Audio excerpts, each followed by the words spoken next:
Grabe itim ah.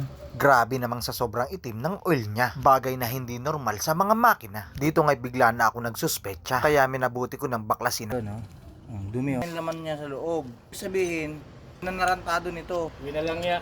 Sa ganitong itsura ng kanyang makina, halatang may gumawa ng hindi maganda. Sa 2 taon ng kanyang motor, ay napaka-imposibleng magkaroon agad ng ganito kadaming dumi. Kahit sinong mekaniko ay alam ito.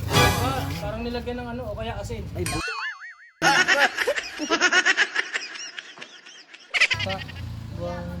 dami laman. Ayun oh. Nagbara yung mga oil Nagbara pack. yung oil passage. Kaya yan Siguro. ang Ay, grabe ano. Dami oh.